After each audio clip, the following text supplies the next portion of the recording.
बहुत दिन से मैंने ये प्रसंग कहा नहीं। जगन्नाथ प्रभु के एक परम रसिक भक्त हुए, उनका नाम था अंगद जी महाराज। क्या नाम था? अंगद जी। एक राजा के महामंत्री थे अंगद जी, बहुत ध्यान से सुनना। और राजा जो था वो संबंध में अंगद जी का भतीजा भी लगता था, मतलब राजा के चाचा थे।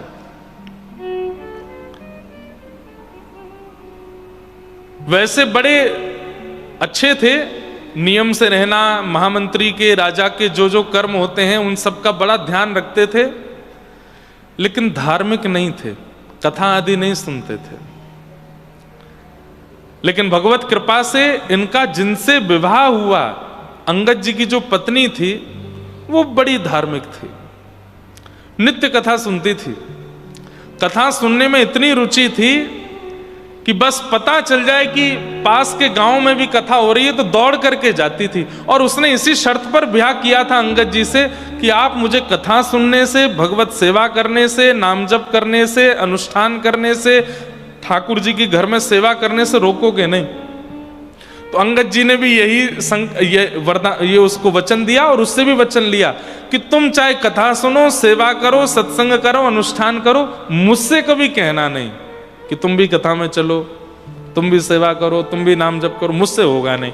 तो दोनों की आपस में ये कमिटमेंट हुआ था कि वो उनको नहीं छेड़ेंगे, ये इनको नहीं छेड़ेंगी, वो कथा में रहेंगे, ये बिल्कुल कथा में जाएंगे नहीं। तो अंगद जी कथा वार्ताओं से लाखों कोसों दूर रहते थे।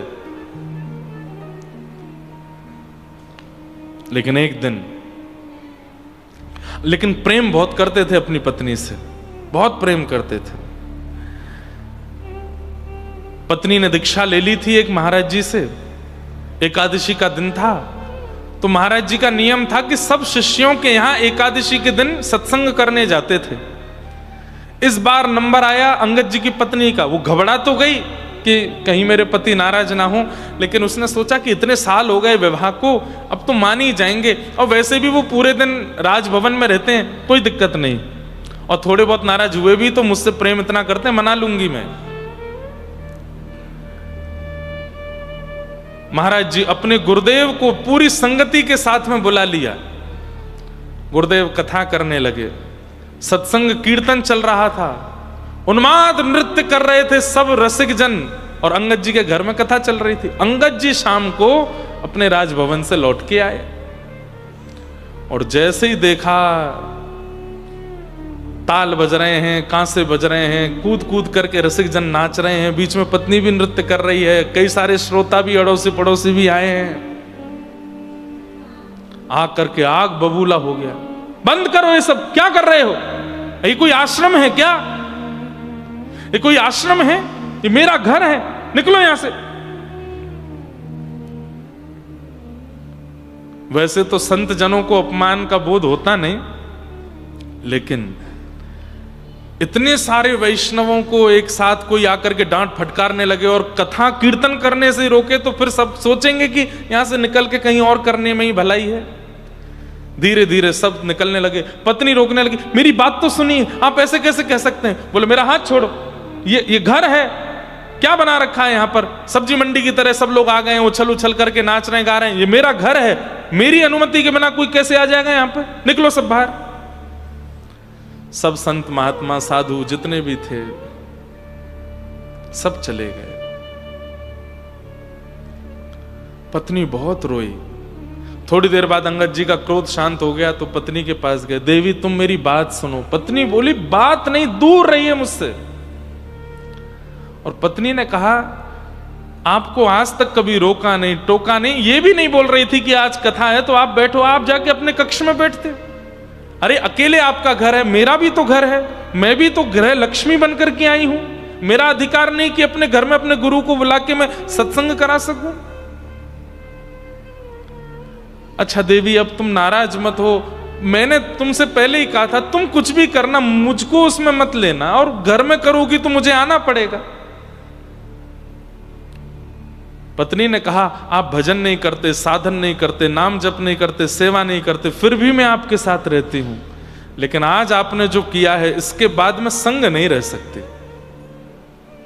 लेकिन क्या करूं, पतिव्रता नारी हूं, छोड़ करके भी नहीं जा सकती, इसलिए वचनबद्ध होती हूं अंतिम श्वास तक, प्राण निकलने तक, चाहे मेरा जीवन 50, 60, 70 वर्ष का क्यों ना बचा हो, ना आपको देखूंगी, ना अपना मुख आपको दिखाऊंगी, रहूंगी आपके संगी, पत्नी के जितने कर्म होते हैं वो सब करूंगी, लेकिन मुख नहीं दिखाऊंगी, और ना आपको देखूंगी आपने वैष्णव अपराध किया, मेरे गुरु का अपराध किया। और अंगद जी की पत्नी ने घूंघट कर लिया। 1.5-2 वर्ष हो गए अंगद जी अपनी पत्नी को देखे नहीं है, घूंघट में रहती है। अब तो अंगद जी की स्थिति ऐसी हो गई, इतने बेचारे विषाद में चले गए, अब घर आने का उनका मन भी नहीं करता, पत्नी बात नहीं करती है, बस थाली लगा के दे देती है, कपड़े धर देती है सुबह, बस सब क्रम करती है, ना वार्ता करती ना देखती।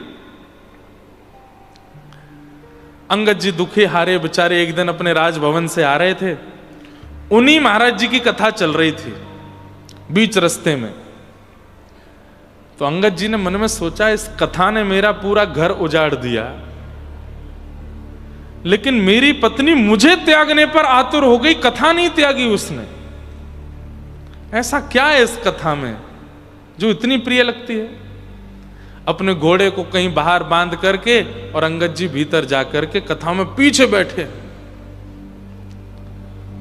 और कथा का प्रसंग तो होते ही अद्भुत है। प्रसंग सुनते सुनते अंगद जी का इतना मन लगा, थोड़ी देर में सब उठ करके खड़े हो गए। तो अंगद जी ने पूछा, आप लोग सब खड़े क्यों हो गए? बोले कथा विश्राम हो गई, आरती होगी। बोले कथा विश्राम हो गई?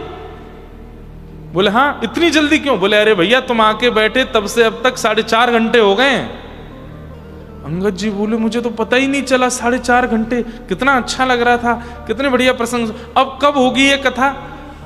बोले अब यहाँ की तो सप्ताह पूरी हो गई, कल से महाराज जी के पास के गांव में कथा है। अंगद जी ने सब पता ले लिया, बोले कल मैं आऊंगा। वापस घर गए, पत्नी से तो बात होती नहीं थी। अगले दिन फिर वो दूसरे गांव में पहुंचे, वहां जाकर के कथा। अब पीछे से धीमे धीमे गति उनकी आगे आने लगी, मध्य में आके बैठने लगे, इधर बैठने लगे। अब तो ये कि कथा से 4 घंटा पहले आ जाते हैं, सबसे आगे आके बैठते हैं अंगद जी और कथा सुनते हैं। अब तो स्थिति ये कि नेत्र बंद हो जाते हैं, अविरल अश्रुधार गिरती है नेत्रों से, और हाँ नाथ कहकर के रोते हैं कथा में अंगद जी। 1.5-2 वर्ष हो गए, पत्नी को नहीं पता है कि ये कथा में जाते हैं। एक दिन उन्हीं के ही शहर में कथा थी। अंगद जी राजभवन से आए, पत्नी घर से आई, दोनों बैठे हैं कथा में अलग अलग। और ऐसे ही एक कीर्तन प्रारंभ हुआ। अंगद जी उठ करके भाव आवेश में जब नृत्य करने लगे, धीरे धीरे सबकी नजर पड़ी, कोई भाव में नृत्य कर रहा है। आगे बैठी उनकी पत्नी ध्यान से कथा सुन रही थी, पीछे मुड़ के देखा तो अंगद जी, और नेत्रों से अविरल अश्रुधार, और इतने भावावेश में नृत्य कर रहे हैं। पहले तो विश्वास नहीं हुआ, मेरे पतिदेव, ये अंगद जी महाराज हैं। थोड़ी आंख मीड़ करके और पास जाके बोली ये अंगद जी हैं। आज इतनी प्रसन्न हो गई। अच्छा, स्थिति देख करके पता चल रहा था कि ये एक बार में नहीं हो सकती है, हो सकता है मैं तो वर्षों से बात नहीं की, 1.5 साल से कथा सुनते होंगे। आज घर गई, घर जाकर के चौक पुराया, बाहर दीप जलाए हैं, बढ़िया सुंदर। अंगद जी महाराज थोड़ी बहुत देर में जब घर लौट के आए, द्वार पर खड़ी है पत्नी। अंगद जी ने आकर के स्वयं नीचे नजर कर ली और कहा, देवी मैं आ गया हूं, तुम घूंघट कर लो। अंगद जी की पत्नी बोली, घूंघट उससे किया था जो वैष्णव अपराधी था, पर अब पता चला है कि आप भगवत कथा से प्रेम करने लगे हैं, तो आपसे घूंघट करूंगी तो अपराध हो जाएगा। इसलिए नाथ, अब मेरे उस विषाद, मेरे उस विकार को अस्वीकार करें और मुझे स्वीकार करें। और चरणों में प्रणाम करके पत्नी ने वो नियम छोड़ दिया। लेकिन अंगद जी की स्थिति देख लो। अंगद जी आके क्या बोले, देवी लेकिन अब पहले जैसे तुम्हारे रूप को देखने की मेरी इच्छा नहीं बची। अब कथा सुनकर के नेत्र श्याम सुंदर को देखना चाहते। अब तो केवल एक ही इच्छा है कि वो माधव देखें। पत्नी और प्रसन्न हो गई, बोले कि मैं ये सुनकर के मेरा नृत्य करने का मन होता है, आप कैसे बदल गए? बोले पता नहीं, अब मुझे पता चला कि कथा तुम क्यों सुनती थी। सुनो, अब सब हमारे बीच में रजामंदी हो गई है, मुझसे अपराध तो बनाई, हम आचार्य से निवेदन करें और वे हमारे घर में आके कथा सुनाएं। दोनों पति पत्नी गए और जाकर के आचार्य से निवेदन किया। सप्ताह कथा अंगद जी ने अपने घर पर कराई और पूरी कथा यजमानत्व में बैठ करके सुनते थे। यही प्रसंग पूरा नहीं हुआ, अंगद जी की चरित्र बहुत सुंदर है।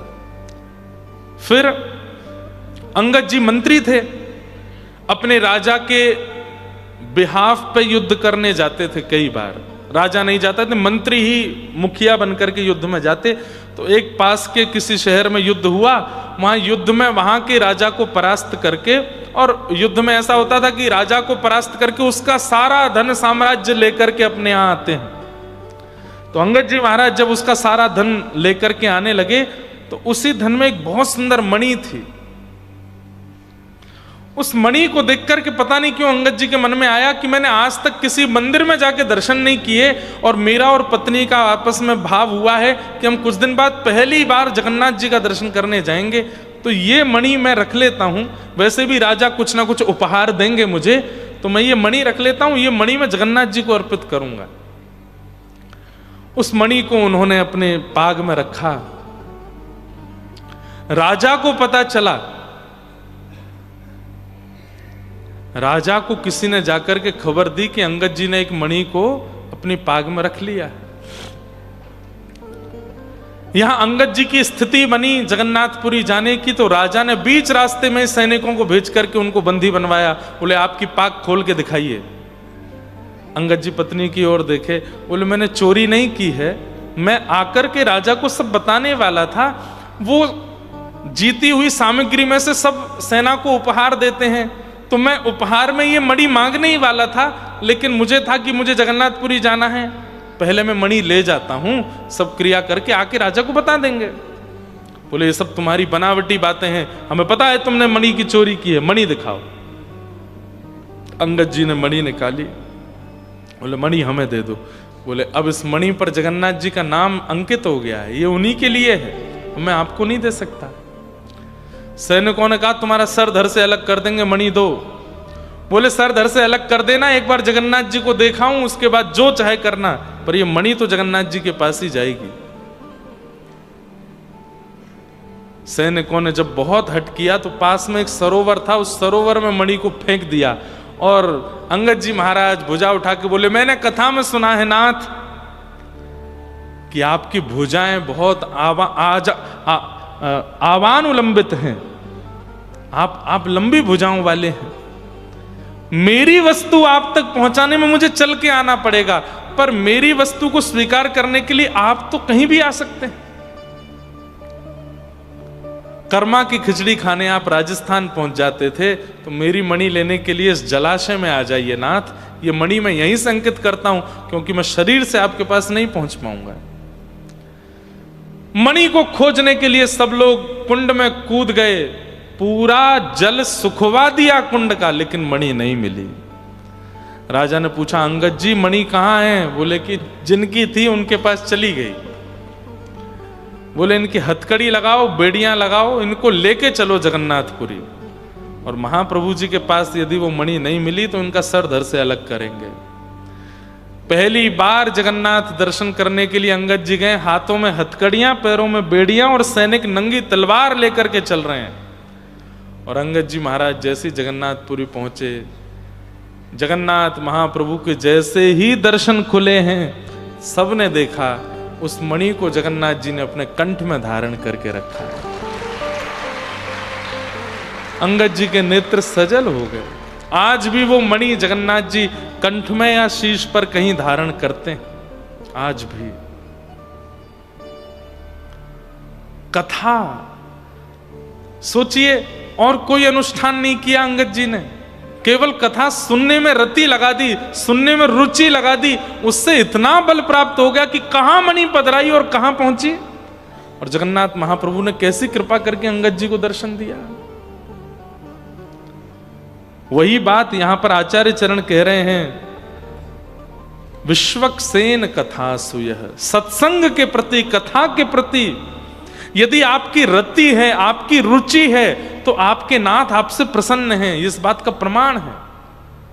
लेकिन सत्संग में ही आपको बेचैनी हो रही है, मन उच्चाटित होता है, जाने का मन होता है, आलस्य आता है, तो आप जितने भी क्रम कर रहे हो, ठाकुर जी उससे प्रसन्न नहीं हैं, ठाकुर जी उससे राजी नहीं हैं। हरि के गुण सुना करो। नोत्पादये दधिरतिम श्रम एव हि केवलम, कि धर्मस्य यापवर्गस्य नार्थोऽर्थायोपकल्पते, नार्थस्य धर्मैकान्तस्य कामो लाभाय स्मृत। हमारा धर्म याप वर्गस्य, अपवर्ग है। पवर्ग शब्द में प फ ब भ म, प फ ब भ म 5 शब्द होते हैं। हमारा धर्म अपवर्ग है, पवर्ग नहीं है। पवर्ग शब्द के 5 शब्द किस भाव को अंकित करते हैं? तो प से पाप, पाप के बाद यदि आप भगवत सानिध्य लेते हो कि मुझसे पाप हो गया नाथ, मेरे पापों को दूर करो, मुझसे बहुत बड़ा अपराध हो गया, उसको धर्म नहीं माना जाता। पाप में पढ़कर के भगवत आराधन करना, प्रायश्चित के लिए ही करना, लेकिन वह भी धर्म नहीं है। आप प्रायश्चित के लिए भगवान का भजन कर रहे हो। प और दूसरा शब्द फ, यानी कि फल की प्राप्ति के लिए भगवत भजन करना। मुझे ये प्राप्त हो, ये प्राप्त हो, ये प्राप्त हो, इसके लिए हे हनुमान जी मैं आपकी आराधना करता हूँ, हे देवी मैया मैं आपको ये निवेदित करता हूँ, हे बालकृष्ण प्रभु आपको ये अर्पित करता हूँ। फल की प्राप्ति के लिए किया गया भजन भी धार्मिक भजन, वो धर्म के अंतर्गत नहीं आता। आप फल ले रहे हो भजन करके, स्वार्थ है वहां पर।